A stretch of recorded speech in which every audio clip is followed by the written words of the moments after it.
ವ್ಯಕ್ತಿಯೋರ್ವ ನಡು ರಸ್ತೆಯಲ್ಲೇ ಬೋರ್ವೆಲ್ ಕೊರೆಸ್ಬಿಟ್ಟಿದ್ದಾನೆ. ಹಾಗೆ ಈತನ ವಿರುದ್ಧ ಎಫ್ಐಆರ್ ದಾಖಲಾಗಿದೆ. ಅನಧಿಕೃತವಾಗಿ ಬೋರ್ವೆಲ್ ಕೊರೆಸಿದ್ದಾನೆ ಸೈಟ್ ಮಾಲೀಕ.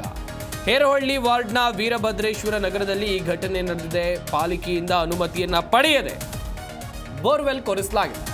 ಸೈಟ್ ಮಾಲೀಕನ ವಿರುದ್ಧ ಬ್ಯಾಡರಹಳ್ಳಿ ಪೊಲೀಸ್ ಠಾಣೆಯಲ್ಲಿ ಎಫ್ಐಆರ್ ದಾಖಲಾಗಿದೆ. ಆರ್ ನಗರ ರಸ್ತೆಯಲ್ಲಿ ಅನಧಿಕೃತವಾಗಿ ಕೊಳವೆ ಬಾವಿಯನ್ನು ಸೈಟ್ ಮಾಲೀಕ ಕೊರೆಸಿದ್ದಾನೆ. ಹೇರಹಳ್ಳಿ ವಾರ್ಡ್ನ ವೀರಭದ್ರೇಶ್ವರ ನಗರದಲ್ಲಿ ನಡೆದಿರುವಂತಹ ಘಟನೆ. ಈ ಸಂಬಂಧ ಬ್ಯಾಡರಹಳ್ಳಿ ಪೊಲೀಸ್ ಠಾಣೆಯಲ್ಲಿ ಎಫ್ಐಆರ್ ದಾಖಲಾಗಿದೆ. ಪಾಲಿಕೆಯಿಂದ ಯಾವುದೇ ಅನುಮತಿಯನ್ನ ಪಡೆಯದೆ ಕೊಳವೆ ಬಾವಿಯನ್ನ ಕೊರೆಸಿದ್ದಾನೆ ಸೈಟ್ ಮಾಲೀಕ. ಸಾರ್ವಜನಿಕ ರಸ್ತೆಯಲ್ಲಿ ಕೊಳವೆ ಬಾವಿಯನ್ನ ಕೊರೆಸಿ ಜನರಿಗೆ ತೊಂದರೆಯನ್ನ ಕೊಡ್ತಾ ಇದ್ದಾನೆ. ಹೀಗಾಗಿ ಮಾಹಿತಿಯನ್ನ ತಿಳಿದಂತ ಪಾಲಿಕೆ ಈಗ ದೂರನ್ನು ಕೊಟ್ಟಿದೆ. ಯಾವುದೇ ಪೂರ್ವಾನುಮತಿ ಅಂತ ಹೇಳಿದ್ರೆ ಯಾವುದೇ ಪರ್ಮಿಷನ್ ಅನ್ನ, ಯಾವುದೇ ಅನುಮತಿಯನ್ನ ಈತ ತೆಗೆದುಕೊಂಡಿರಲಿಲ್ಲ. ಅಕ್ಟೋಬರ್ 3ರಿಂದ 4ರವರೆಗೆ, ಅಕ್ಟೋಬರ್ 3ರಿಂದ 4ನೇ ತಾರೀಕುವರೆಗೆ ಸಂಜೆವರೆಗೆ ಈತ ಕೊಳವೆ ಬಾವಿಯನ್ನ ಕೊರೆಸಿದ್ದಾನೆ. ಬಿಬಿಎಂಪಿಗೆ ದೂರನ್ನ ಕೊಡಲಾಗಿದೆ. ದೂರು ಬಂದ ಹಿನ್ನೆಲೆಯಲ್ಲಿ ಪಾಲಿಕೆ ಅಧಿಕಾರಿಗಳು ಸ್ಥಳಕ್ಕೆ ಭೇಟಿ ಕೊಟ್ಟು ಪರಿಶೀಲನೆಯನ್ನು ನಡೆಸಿದ್ದಾರೆ. ಪರಿಶೀಲನೆ ಬಳಿಕ ಬ್ಯಾಡರಹಳ್ಳಿ ಪೊಲೀಸ್ ಠಾಣೆಯಲ್ಲಿ ದೂರು ಕೂಡ ದಾಖಲಾಗಿದೆ. ಕೊಳವೆ ಬಾವಿ ಕೊರೆಸಿದವರ ವಿರುದ್ಧ ದೂರು ದಾಖಲಾಗಿದೆ. ಸದ್ಯ ಪೊಲೀಸರು ತನಿಖೆಯನ್ನು ನಡೆಸ್ತಾ ಇದ್ದಾರೆ. ಹಾಗೆಯೇ ಬೋರ್ವೆಲ್ ಕೊರೆಯುವ ವಾಹನದ ಮೇಲೂ ಕೂಡ ಕಾನೂನು ಕ್ರಮಕ್ಕೆ ಆಗ್ರಹ ಕೇಳಿಬಂದಿದೆ. ಗಮನಿಸ್ತಾ ಇರ್ಬೋದು, ಜನರು ಓಡಾಡುವಂಥ ರಸ್ತೆ ಮೇಲೆ ಈತ ಬೋರ್ವೆಲ್ ಕೊರೆಸ್ಬಿಟ್ಟಿದ್ದಾನೆ. ಸೈಟ್ ಮಾಲೀಕ ಕೊರೆಸಿರುವಂಥ ಬೋರ್ವೆಲ್ ಜನರಿಗೆ ಎಷ್ಟು ತೊಂದರೆ ಆಗುತ್ತೆ. ಒಂದು ರೋಡನ್ನು ನೆಚ್ಕೊಂಡಿರ್ತಾರೆ, ನಂಬ್ಕೊಂಡಿರ್ತಾರೆ, ಅದೇ ದಾರಿಯಲ್ಲಿ ಹೋಗಬೇಕು ಬರಬೇಕು. ಆದರೆ ಈ ರೋಡ್ ಮೇಲೆ ಬೋರ್ವೆಲ್ ತೋಡಿಸ್ಬಿಟ್ರೆ ಹೆಂಗೆ? ಸದ್ಯ ಆಕ್ರೋಶ ವ್ಯಕ್ತವಾಗ್ತಾ ಇದೆ. ಎಫ್ಐಆರ್ ಕೂಡ ದಾಖಲಾಗಿದೆ. ಬೆಂಗಳೂರಿನ ಹೇರಹಳ್ಳಿ ವಾರ್ಡ್ನ ವೀರಭದ್ರೇಶ್ವರ ನಗರದಲ್ಲಿ ನಡೆದಿರುವಂಥ ಘಟನೆ. 3ನೇ ತಾರೀಕಿಂದ 4ನೇ ತಾರೀಕು ಸಂಜೆವರೆಗೂ ಕೂಡ ಕೊಳವೆ ಬಾವಿಯನ್ನು ಕೊರೆಸಲಾಗಿದೆ. ಅದು ಕೂಡ ರಸ್ತೆ ಮಧ್ಯ. ಇಲ್ಲಿ ಜನರ ಒತ್ತಾಯ ಅಂತ ಹೇಳಿದರೆ ಕೇವಲ ಸೈಟ್ ಮಾಲೀಕ ಮಾತ್ರ ಅಲ್ಲ, ಆ ಬೋರ್ವೆಲ್ ಕೊರೆಸಿದಂಥ ಕಂಪೆನಿ ಇದೆಯಲ್ಲ, ಆ ವಾಹನ ನಿಂತಿದೆ ನೋಡಿ, ಇದ್ರ ಮೇಲೂ ಕೂಡ ಕ್ರಮ ಆಗಬೇಕು ಎನ್ನುವಂಥ ಆಗ್ರಹ ಕೇಳಿ ಬಂದಿದೆ.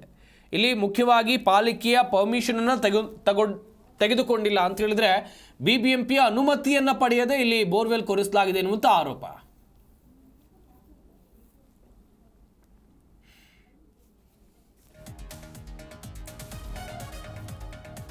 ಬ್ಯಾಡರಹಳ್ಳಿ ಪೊಲೀಸ್ ಠಾಣೆಯಲ್ಲಿ ದೂರು ದಾಖಲಾಗಿದೆ. ಸದ್ಯ ತನಿಖೆಯನ್ನು ಪೊಲೀಸರು ನಡೆಸುವಂಥ ಕೆಲಸವನ್ನು ಮಾಡ್ತಾ ಇದ್ದಾರೆ. ಸ್ಥಳಕ್ಕೆ ಬಿಬಿಎಂಪಿ ಅಧಿಕಾರಿಗಳು ಕೂಡ ಭೇಟಿಯನ್ನು ಕೊಟ್ಟರು. ಇಲ್ಲಿ ಮಾಹಿತಿಯನ್ನು ಕಲೆ ಹಾಕುವಂಥ ಕೆಲಸವನ್ನು ಆಗಿದೆ. ಹಾಗೆಯೇ ಈ ಬಗ್ಗೆ ಇನ್ನಷ್ಟು ಮಾಹಿತಿಯನ್ನು ಕೊಡ್ತಾರೆ ನಮ್ಮ ಪ್ರತಿನಿಧಿ ಮಂಜುನಾಥ್. ದೂರವಾಣಿ ಸಂಪರ್ಕದಲ್ಲಿ ಜಾಯ್ನ್ ಆಗ್ತಾ ಇದ್ದಾರೆ. ಮಂಜುನಾಥ್, ಜನರು ಓಡಾಡುವಂಥದ್ದು ರಸ್ತೆ, ಅದು ಹೋಗಬೇಕು ಬರಬೇಕು, ಅದೇ ದಾರಿಯನ್ನು ನೆಚ್ಕೊಂಡಿರ್ತಾರೆ. ಯಾರು ಈ ವ್ಯಕ್ತಿ ರಸ್ತೆ ಮೇಲೆ ಬೋರ್ವೆಲ್ ಕೊರೆಸ್ಬಿಟ್ಟಿದ್ದಾನೆ? ಸಂಪತ್, ಖಂಡಿತವಾಗಿ ಈ ಒಂದು ದೃಶ್ಯ ನೋಡಿದ್ರೆ ಸ್ವಂತ ಅವರದ್ದೇ ಜಮೀನೇನೋ ಎನ್ನುವಂತ ನಿಟ್ಟಿನಲ್ಲಿ ಖಾಸಗಿ ವ್ಯಕ್ತಿಯೊಬ್ಬ ಪಕ್ಕದಲ್ಲಿ ಸೈಟ್ ಅನ್ನ ನಿರ್ಮಾಣ ಮಾಡ್ಕೊಂಡಿರ್ತಾನೆ. ಆ ಸೈಟ್ ಪಕ್ಕದಲ್ಲೇ ಸಾರ್ವಜನಿಕವಾಗಿ ಇದ್ದಂತಹ ರಸ್ತೆಯನ್ನ ಆಕ್ರಮಿಸಿಕೊಂಡು ಬೋರ್ವೆಲ್ ನ ಕೊರೆಸುವಂತ ಕೆಲಸ ಮಾಡಿದ್ದಾನೆ. ಈ ಒಂದು ಘಟನೆ ನಡೆದಿರುವಂತದ್ದು ಆರ್ ನಗರ ಒಂದು ಭಾಗದಲ್ಲಿರುವಂತಹ ಹೇರಹಳ್ಳಿ ವಾರ್ಡ್ ಏನಿತ್ತು, ಆ ವಾರ್ಡ್ನ ವೀರಭದ್ರೇಶ್ವರ ನಗರದಲ್ಲಿ ಈ ಘಟನೆ ನಡೆದಿದೆ. ಘಟನೆ ನಡೆದಿರುವಂತದ್ದು ಕಳೆದ ಅಕ್ಟೋಬರ್ 3ರಿಂದ 4ರಂದು ನಡೆದಿರುವಂತ ದಿನ, ಅಂದ್ರೆ ಈ ದಿನಾಂಕದಲ್ಲಿ ನಡೆದಿರುವಂತದ್ದು. ಈ ದಿನಾಂಕವನ್ನು ನಡೆಯುವಂತಹ ಸಂದರ್ಭದಲ್ಲಿ ಬಿಬಿಎಂಪಿ ಅವರಿಗೆ ಮಾಹಿತಿ ಇರಲಿಲ್ಲ. ಸದ್ಯ ಇವು ಒಂದು ರಸ್ತೆಗೆ ಸಮಸ್ಯೆ ಆಗಿದೆ ಎನ್ನುವಂತ ಸ್ಥಳೀಯರು ಫೋಟೋವನ್ನ ತೆಗೆದು, ಜೊತೆಗೆ ಈ ಒಂದು ವಿಚಾರಕ್ಕೆ ಸಂಬಂಧಪಟ್ಟಾಗೆ ಜನರಿಗೆ ತೊಂದರೆ ಆಗ್ತಾ ಇದೆ, ವಾಹನ ಸವಾರಿಗೆ ತೊಂದರೆ ಆಗ್ತಾ ಇದೆ ಎನ್ನುವಂತರಲ್ಲಿ ಲೇಟ್ ಆಗಿ ಬಿಬಿಎಂಪಿಗೆ ಮಾಹಿತಿ ತಿಳಿದಿದೆ. ಈ ಮಾಹಿತಿ ತಿಳಿದಾದ ಬಳಿಕ ಸ್ಥಳಕ್ಕೆ ಬಿಬಿಎಂಪಿ ಅಧಿಕಾರಿಗಳು ದೌಡಾಯಿಸಿ ಯಾರು ಈತ, ಜೊತೆಗೆ ಬೋರ್ವೆಲ್ ಕೊರೆಸುವಂತದ್ದು ಅನುಮತಿ ಇದೆಯಾ, ಈ ಜಾಗ ಯಾರ್ದು ಎನ್ನುವಂತ ನಿಟ್ಟಿನಲ್ಲಿ ಪರಿಶೀಲನೆ ಮಾಡಿದ ನಂತರ ಇದು ಸರ್ಕಾರಿ ಜಾಗ ಆಗಿರುತ್ತೆ, ಸಾರ್ವಜನಿಕವಾಗಿದ್ದಂತ ರಸ್ತೆ ಆಗಿರುತ್ತೆ.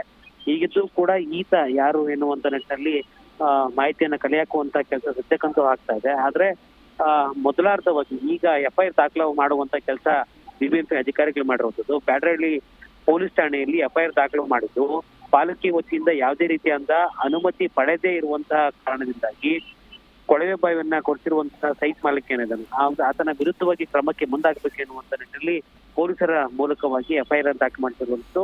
ಜೊತೆಗೆ ಈಗ ಪೊಲೀಸ್ನವರು ಕೂಡ ಪ್ರಥಮಾರ್ಥವಾಗಿ ಆತನ ಯಾರು, ಜೊತೆಗೆ ಯಾವಾಗ ಕೊರೆಸಿದ್ದು, ಜೊತೆಗೆ ಸಾರ್ವಜನಿಕವಾಗಿರುವಂತಹ ರಸ್ತೆಯನ್ನು ಆಕ್ರಮಿಸಿಕೊಂಡಿದ್ದು ಯಾಕೆ ಎನ್ನುವಂತ ನಿಟ್ಟಿನಲ್ಲಿ ಪೊಲೀಸರ ರಸ್ತೆ ತನಿಖೆ ಮಾಡುವಂತ ಕೆಲಸ ಮಾಡ್ತಾ ಇದ್ದಾರೆ. ತನಿಖೆ ಆದ ಬಳಿಕ ಇನ್ನಷ್ಟು ಮಾಹಿತಿ ಗೊತ್ತಾಗಲಿದೆ.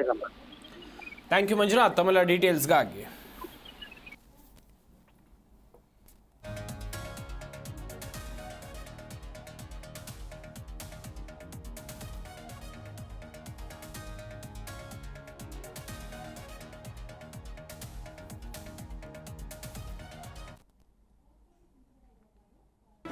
ಜಿ ಕನ್ನಡ ನ್ಯೂಸ್ ಈಗ ನಿಮ್ಮ ಮನೆಯಲ್ಲೇ ನೋಡಿ. ಎಲ್ಲ ಕೇಬಲ್ಗಳಲ್ಲಿ ಈಗ ಲಭ್ಯ. ನಿಮ್ಮ ನೆಚ್ಚಿನ ಜಿ ಕನ್ನಡ ನ್ಯೂಸ್ ಈಗ ಸನ್ ಡೈರೆಕ್ಟ್ ನಲ್ಲಿ number 292, Tata play number 1664, Jio TV number 1334, NXT digital number 30, in cable number 30, city networks 51, U digital number 162, GTPL number 17, Rockline telecommunications number 42, Shri Basaveshwara cable number 168, rural cable network 60, Vinayaka digital 57, Abhishek cable 821, city channel 53, Siddeshwara cable network 57, V4 digital Infotech 628, Surya digital networks 53, Gajanan digital number 836, Malnad Infotech private limited number 56, Metrocast number 830, Victory digital number 167ರಲ್ಲಿ ನೋಡಿ ಆನಂದಿಸಿ.